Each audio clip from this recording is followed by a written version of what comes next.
Hello everyone, कैसे हैं आप सभी लोग। स्टेशनरी सॉल्यूशन चैनल के इस नए वीडियो में आपका स्वागत है। आज की इस वीडियो में हम डिस्कस करने वाले इंपॉर्टेंट टॉपिक है GSIC inspection and audit checklist. GSIC inspection होती है, उसमें कौन से हमें डॉक्यूमेंट्स या रजिस्टर या रिटर्न्स फाइल करनी होती है जो इंस्पेक्शन के टाइम में हमें काम आती है। जो भी ऑडिट होती है तो वो उसके टाइम हमें दिखाने पड़ते हैं। तो वो इंपॉर्टेंट पॉइंट्स रजिस्टर चेकलिस्ट के बारे में हम इस वीडियो में डिस्कस करेंगे। जो हमारे 90% जो डॉक्यूमेंट्स है वो इस वीडियो में कवर हो जाएंगे। तो ये वीडियो आपके लिए इंपॉर्टेंट है। या कंसल्टेंट है, पीएफएसआई के बारे में आप अगर कुछ सीखना चाहते हैं, या एक एम्प्लॉयर हैं, या एक एचआर डिपार्टमेंट है, तो ये वीडियो आपके लिए इंपॉर्टेंट है। अगर अभी तक आपने हमारे चैनल को सब्सक्राइब नहीं किया, सब्सक्राइब जरूर कीजिए और बेल आइकन को जरूर दबाइए, जिससे ऐसे लेटेस्ट नोटिफिकेशन वीडियो के आपको हमारे मिलते रहिए। चलिए हम स्टार्ट करते हैं ज़्यादा टाइम लेते हुए। आपका पहले इंस्पेक्शन का ऑब्जेक्टिव क्या है। इंस्पेक्शन का ऑब्जेक्टिव मतलब the inspection scheme aims to achieve the objective of simplify business regulation and bring to transparency and accountability in labour inspections. It envisages objective criteria for selection of unit for inspection. तो जो inspection का जो objective है को business को simplify करने के लिए और ट्रांसपेरेंसी और अकाउंटेबिलिटी इंस्पेक्शन में लाने के लिए जो भी इंस्पेक्शन होती है उसको चेक करती है कि गवर्नमेंट जो रूल बनाए उसके अकॉर्डिंग यूनिट्स हैं, जो भी एस्टेब्लिशमेंट होती है उसके अकॉर्डिंग काम कर रही है नहीं कर रही, क्योंकि इसका बहुत लीगली फॉलो करना होता है गवर्नमेंट को। जो भी ईएसआई का एक्ट है, रूल है, वो फॉलो करने होते हैं। एम्प्लॉय को बेनिफिट मिल रहा है नहीं मिल रहा, टाइम पर रिटर्न फाइल हो रही है नहीं हो रही, तो उसके लिए ये इंस्पेक्शन सेलेक्ट करते हैं। कोई भी साल में जैसे कोई भी सिलेक्ट करके उसका इंस्पेक्शन के द्वारा यूनिट का रिकॉर्ड चेक किया जाता है। तो इसका यही मतलब होता है कि जो भी गवर्नमेंट रूल है, ईएसआई जो एक्ट होते हैं, वो रूल को फॉलो कराना होता है। वही चेक करने के लिए एक इंस्पेक्शन का बनाएगा कि इंस्पेक्शन जाके इंस्पेक्टर जाके आपको चेक करेगा रिकॉर्ड्स की सही है या गलत। तो इसलिए इनको इंस्पेक्शन लाया गया। नेक्स्ट है कि mandatory inspection for following categories. Inspection होती है वो मैंडेटरी है। फॉलोइंग जो कैटेगरी नीचे वाले जो मैं कैटेगरी बताने वाला उनके लिए इंस्पेक्शन कभी भी हो सकती है और किस किस कंडीशन में होनी है। तो फर्स्ट पॉइंट है कि all new covered registered unit. जो नई रजिस्टर हैं उनका कभी भी इंस्पेक्शन हो सकता है। और unit which have been defaulter for 6 month. जो यूनिट जो एस्टेब्लिशमेंट बोलते हैं अगर कोई 6 मंथ से डिफॉल्टर है उसका भी इंस्पेक्शन कभी भी हो सकता है। नेक्स्ट है कि unit for which closure required has been received. अगर किसी के एस्टेब्लिशमेंट रिकॉर्ड के लिए रिक्वेस्ट लेटर दिया कि हम अपनी एस्टेब्लिशमेंट क्लोज कर रहे हैं तो उसको भी रिकॉर्ड चेक करने के लिए ये सही इंस्पेक्शन जरूर होती है। नेक्स्ट है कि unit where no inspection was carry out in last 3 years as scheme has limited bar 5 year for claiming dues. अगर आपकी 3 ईयर के अंदर लास्ट 3 ईयर में कोई इंस्पेक्शन नहीं हुई तो वो एसआई इंस्पेक्शन के लिए आ सकता है, जिसमें इसमें एसआईसी इंस्पेक्शन लिमिट है कि 5 साल तक आपका रिकॉर्ड चेक करेगी। अगर आपकी इस डेट में होती है तो पीछे के 5 साल का आपको रिकॉर्ड आपको मेंटेन करके रखना और वो आपको रिकॉर्ड दिखाना होगा और उसमें कुछ लाइबिलिटी मिलती है तो आपको उसको पे भी करना होता है। तो मैक्सिमम जो एसआईसी इंस्पेक्शन का लिमिटेड पीरियड है वो 5 years का, मतलब जब भी इंस्पेक्शन होगी तो आपको जब से कंपनी स्टार्ट हुई है तो उससे आपका 5 year का रिकॉर्ड आपके पास मेंटेन होना चाहिए। और नेक्स्ट पॉइंट है कि inspection required as per central data analyse unit. जो इंस्पेक्शन रिक्वायर्ड होती है, जो डिपार्टमेंट तरफ से इंस्पेक्शन नोटिस आता है वो सेंट्रल डाटा उनका डाटा चेक करता है, एनालाइज करता है, उसके बाद भी इंस्पेक्शन नोटिस जो भी यूनिट या एस्टेब्लिशमेंट को भेजा जाता है। तो ये इंपॉर्टेंट पॉइंट्स है। इनको कभी भी सही इंस्पेक्शन आ सकती है। वो डिफॉल्टर हो या न्यू कवरेड है, कुछ भी अगर गलती करे, कुछ डिफॉल्टर पा रही है, कुछ कंप्लेंट हो जाए तो उस वजह से ये सही इंस्पेक्शन का नोटिस आपके यूनिट या एस्टेब्लिशमेंट को आता है। तो ये सही इंस्पेक्शन लास्ट 3 year में कभी भी हो सकती है और इसका मैक्सिमम लिमिट होता है वो 5 years का होता है। तो ये इंपॉर्टेंट पॉइंट है। अब इसमें चेकलिस्ट आपको कौन से डॉक्यूमेंट्स मेंटेन करने पड़ते हैं, तो डाटा आपको तैयार करना पड़ता है, क्योंकि 5 साल अगर आपको पीछे का आप बैक पीरियड बना नहीं सकते तो ये आपको इंपॉर्टेंट ध्यान रखनी होती है। जो डॉक्यूमेंट्स रिक्वायर्ड फॉर इंस्पेक्शन, जो हमारा फर्स्ट रहेगा फॉर्म 1 डिक्लेरेशन फॉर्म। अब फॉर्म 1 डिक्लेरेशन फॉर्म क्या होता है, employer has to fill the form.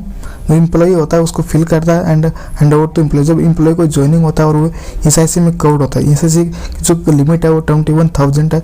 21,000 अगर कोई किसी एम्प्लॉय ग्रोस सैलरी है तो वो एसआईसी में कवर्ड होता है। तो उस एम्प्लॉय को हमें फॉर्म 1 डिक्लेरेशन फॉर्म होता है, एसआईसी को उसे फॉर्म फिल करना होता है जिसमें एम्प्लॉय के साइन होते हैं और एम्प्लॉय साइन। फिर हमें वो एम्प्लॉयर फिर उसको एसआईसी पोर्टल पर रजिस्टर करेगा और 10 दिन के अंदर उसे रजिस्टर करना पड़ता है, फिर उसको एसआईसी कार्ड देना होता है। तो डिले अगर आप उसको हम डिले करते हैं तो सेक्शन 85 ऑफ द एक्ट के अंदर हमें पेनल्टी भी लग सकती है।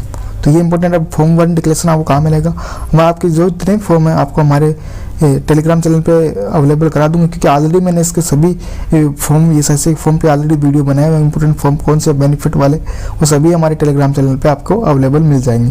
तो ये फॉर्म घोषणा पत्र होता है, डिक्लेरेशन फॉर्म होता है, जिसमें एम्प्लॉयर का अलग पार्ट फिल करना होता है एम्प्लॉय को, जिसमें वो एम्प्लॉय की डिटेल आती है, उसका नॉमिनी, फैमिली डिटेल, जिसमें फैमिली किसको बेनिफिट मिलेगा, फिर यहाँ पे उनके साइन होते हैं। तो ये फॉर्म होता है, ये फॉर्म आप गूगल करोगे तो मिल जाएगा, नहीं आपको हमारे टेलीग्राम चैनल पे मिल जाएगा। नेक्स्ट सेकंड हमारा पॉइंट है कि अटेंडेंस रजिस्टर आपके पास होना चाहिए। Third, wages and salary sheet आपके पास होनी चाहिए। Fourth, ledger cash book voucher ये आपके पास होना चाहिए। 5 audit copies of balance sheet और 6 पॉइंट है कॉपीज ऑफ चलान्स। तो ये अटेंडेंस रजिस्टर मंथली आपको मेंटेन करना करते हो तो आपके उस अटेंडेंस रजिस्टर आता है वो आपके पास रखना चाहिए। वेजेस सैलरी शीट भी आपके पास होनी चाहिए। 5 साल का, अगर आपके 5 साल से ज़्यादा परंतु 5 साल का तो मिनिमम आपके पास रिकॉर्ड होना ही चाहिए। ऑडिट कॉपीज, बैलेंस शीट भी इंपॉर्टेंट है, वो सब चीज़ आपके पास होनी चाहिए। कॉपीज ऑफ चलान्स, अब चलान आपको मंथली रिटर्न फाइल करनी होती है तो मंथली चलान चार्ट और कंफर्मेशन स्लिप आपके पास होनी चाहिए, जिससे से आपका रिकॉर्ड वेरीफाई होगा। Next, documents inspection book under regulation 102A। तो इसमें है every principal employ shall maintain a bound inspection book and shall be responsible for it production on demand by inspector or any other officer of the corporation duly authorized to exercise the power of inspector irrespective of the fact whether the principal is present in the factory or establishment or not during the inspection। जो ये inspection book होती है वो आपको जब भी inspector आएगा वो चेक करेगा तो आपको कम से कम 5 साल का आपका जो इंस्पेक्शन बुक आपके पास रजिस्टर में होनी ज़रूरी होती है। नेक्स्ट 8 पॉइंट था ESIC form 6 register under regulation 32। ESIC form register है 6 मंथ का, ये बनता है, इसमें उसका डाटा डलता है ना, उसका एम्प्लॉय का नाम, नंबर, इंश्योरेंस नंबर, नाम, उसका डिपार्टमेंट कौन सा है, शिफ्ट टाइमिंग क्या डलता है, उसका 6 मंथ का बनता है या 6 मंथ का रजिस्टर बनते हैं, 6 महीने के रजिस्टर बनते हैं, जिसमें उसका मंथ वाइज उसका अमाउंट रहता है, कितनी सैलरी पे, उसका कितना एम्प्लॉयज पार्ट कॉन्ट्रीब्यूशन था। तो ये रजिस्टर भी आपको किसी भी और बुक में जाओगे तो आपको मिल जाएगा वहाँ पे, क्योंकि ESIC फॉर्म में अवेलेबल है, साइट पे भी आपको मिल जाएंगे, तो इस हिसाब से आपको मेंटेन करनी है। नेक्स्ट पॉइंट है accident book under regulation 66 form 11। Accident book भी हमारे लिए इंपॉर्टेंट है। Every employer shall keep an accident book readily accessible in the given format in which the appropriate particulars of any accident causing person injury of an injured person may be entered। जो भी accident होता है वो आपको एक accident book होती है, उसमें आपको मेंटेन रिकॉर्ड करना होता है। जब भी इंस्पेक्शन होती है वो इंस्पेक्टर चेक करेगा कि आपके एक्सीडेंट कितने, उनका एक्सीडेंट रिपोर्ट फाइल की नहीं की, उसमें ये सही उसके साइन है या नहीं। तो ये आपका एक्सीडेंट बुक है, आपको स्क्रीन पर दिखाई दे रही है। तो ये भी आपको एक्सीडेंट रजिस्टर आपको मार्केट से मिल जाएगा। नेक्स्ट पॉइंट 10 पॉइंट है all other documents related to the other employment payment. अगर आपने कोई भी एम्प्लॉयमेंट की पेमेंट की है वो भी आपके पास डॉक्यूमेंट्स होने चाहिए। 11 का लिस्ट ऑफ कॉन्ट्रैक्टर आपके पास होनी चाहिए। नेचर ऑफ वर्क और कंप्लाइंस मेड बाय देम। अगर कॉन्ट्रैक्टर आपके पास है तो उसका नेचर ऑफ वर्क क्या है, उसकी आपने क्या क्या कंप्लाइंस की, उसने उसका जो आपके पास एम्प्लॉय वर्किंग कर रहे हैं उनका उन्होंने ऐसा पे किया नहीं किया, तो वो आपके पास पूरे कंप्लाइंस आपने जो उसके किए उसके आपके पास पूरे डॉक्यूमेंट्स होने चाहिए, उसकी अटेंडेंस होनी चाहिए, उसके सैलरी जो भी हमने बताया वो उसके पास आपके पास भी अवेलेबल होना चाहिए, क्योंकि वो कॉन्ट्रैक्टर के भी आपको, अगर कॉन्ट्रैक्टर का ये सही पे नहीं कर रहे तो वो फिर आपको पे करना पड़ेगा। तो ये इंपॉर्टेंट जो मैंने पॉइंट्स चेकलिस्ट बता रहा हूँ ये आपको सभी को आपको ध्यान रखना है।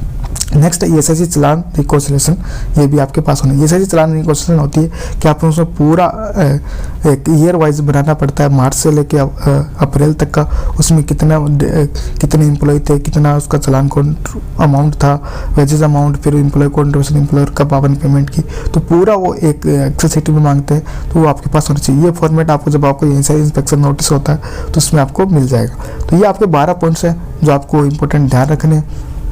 तो ये मैंने आपको बता दिया। अगर फिर भी आपको कुछ समझ में नहीं आता पूछ सकते तो आप टाइम पे अपनी कंप्लाइंस करें, टाइम पे अपने डॉक्यूमेंट्स मेंशन रखें, तो फिर आगे जाके अगर कभी आपके इंस्पेक्शन आए तो आपको कोई प्रॉब्लम ना हो और आपके ऊपर कोई बर्डन ना पड़े। तो दोस्तों आज की वीडियो में इतना ही। कमेंट करके जरूर बताइए कि वीडियो कैसा लगे और ज़्यादा से ज़्यादा शेयर कीजिए, लाइक कीजिए और ऐसे ही वीडियो के लिए आप हमारे चैनल के साथ जुड़े रहें। थैंक यू, धन्यवाद।